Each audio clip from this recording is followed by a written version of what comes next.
Welcome to the Real News Network. I'm Jess Lenore in Baltimore. Over the past year, increasing amounts of fast food and retail workers have been on strike, demanding $15 an hour and better benefits and working conditions. Their struggle has spread nationwide, and their demands have been hotly debated in the media. To talk about this issue, we'll go to Australia, where the minimum wage is over $16 an hour for fast food workers. We're now joined by Salvatore Babonis. He's a senior lecturer in sociology and social policy at the University of Sydney in Sydney, Australia, associate fellow at the Institute for Policy Studies in Washington, D.C., and also writes for numerous publications such as Truth Out. Thank you so much for joining us. Oh, thanks for having me on.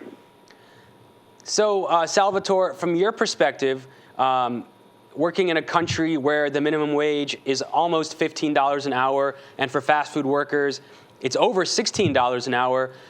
What's your take on these demands by the fast food workers in the United States, which so far have not really been taken seriously by the media or policymakers? I think it's long past the time when Americans should wake up and see how far along the rest of the world has come. If a $15 minimum wage seems unrealistic, it's only because we're stuck in the in a 1950s or 1960s idea of how you should live as a worker in America. Ordinary workers, people who do grocery store checkout or fast food, simply do much better in the rest of the developed world than they do in the United States. And the idea of fast food and retail workers getting $15 an hour has been fiercely criticized by especially conservatives in the media and in the press. Charles Koch, who's worth $44 billion, recently said the best way to stimulate the U.S. economy is by eliminating the minimum wage altogether. What's your response? Well, research in the U.S. tends to focus only on the United States. And so when people study the minimum wage and they say the best way to increase employment is to cut the minimum wage, they don't really look overseas and see how it's done in other countries. When you look overseas, you see that minimum wages are much higher among our trading competitors, and these countries are doing very well. Countries like France, Germany, Australia, while they may have occasional recessions like the U.S. has right now, over the long haul, over a 30 or 40-year period, they do just as well as the United States, but they have much higher wages for their workers. And so while overall economic growth is about equal between the U.S. and other countries, conditions for ordinary working people are far better in places like Australia and Europe. And so Australia has avoided the brunt of the global recession altogether. Oh, right. Australia had no recession. There was not a single quarter in which GDP declined in Australia. There was the recession just didn't happen. There was a mild slowdown in hiring in 2008, and then things picked right back up. And, we have to remember that's in a context where ordinary workers don't just make, $17, $18, $19 an hour, but in which those workers have, vacation days, sick days, 4 weeks annual leave, and full health insurance. Can you talk more about your response to the conservative position that raising minimum wage will actually hurt the economy? You argue that, in fact, it actually benefits the economy. Talk more about why you believe so.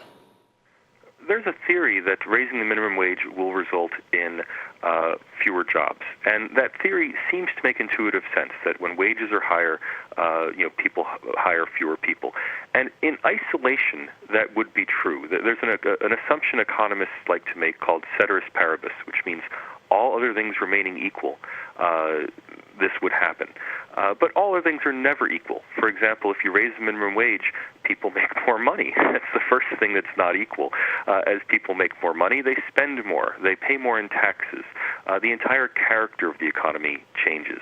And so what we really need to do is, instead of arguing from theory that if you raise the minimum wage it would cause problems for employers, you should argue from fact.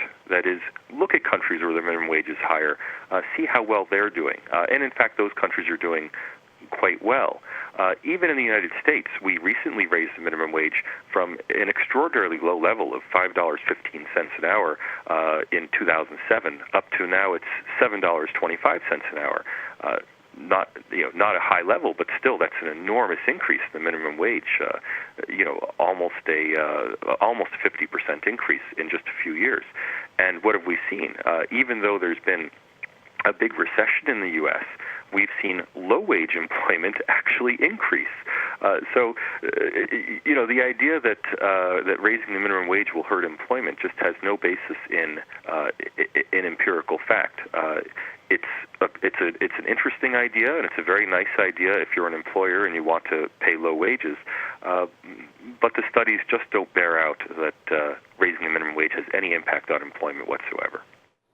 And Australia has, in fact, raised their minimum wage almost every year, while the U.S. has only seen 3 increases in the past 15. In Australia, as in most countries, minimum wages are set through some kind of automatic mechanism. In Australia, it's an organization called Fair Work Australia that every year sits down, reviews economic conditions, reviews productivity levels across the economy, and sets the minimum wage accordingly. So the Australian minimum wage just went up on July 1st. The fast food rate went up from $17.03 an hour to $17.98 an hour on July 1st. And every year there's a revision, and the revision is usually upward. So critics of raising the minimum wage in the United States often counter the example of Australia by noting the cost of living there is so much higher, the minimum wage is negated. Can you respond, especially in light of the recent study which compared the cost of Big Macs across the world? The cost of living in Australia is, in fact, slightly higher than in the United States. And if you want to make an adjustment for that, the Australian fast food wage of $17.98 an hour probably comes down to around $12 an hour if you adjust for cost of living. On the other hand, if you adjust for the fact that Australian $17.98, on top of that, Australian workers get 4 weeks annual vacation, retirement benefits, and full health insurance, then of course you would have to revise the figures upward. So there is some truth in the argument that the cost of living is higher in Australia. But on the other hand, you get more for your tax money, and you get more for your wages in Australia as well. So I think the two either balance out, or in fact probably workers are better off in Australia. As far as the Big Mac index goes, that's a really interesting index compiled by The Economist magazine. And in fact, Big Macs are slightly more expensive in Australia than in the U.S., something like 70 cents more expensive in Australia. What you get for that in Australia is you get to go to a fast food restaurant where you know that everybody behind the counter has full health insurance. Everyone behind the counter gets a really good wage.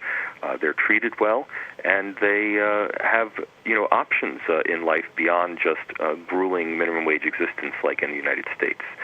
For my money, I'd rather buy a hamburger for 70 cents more, knowing that people behind the counter have a living wage, than pay 70 cents less for a hamburger and have slave labor conditions in fast food restaurants. Thank you so much for joining us, Salvatore. Thanks for having me on. And thank you for joining us on the Real News Network.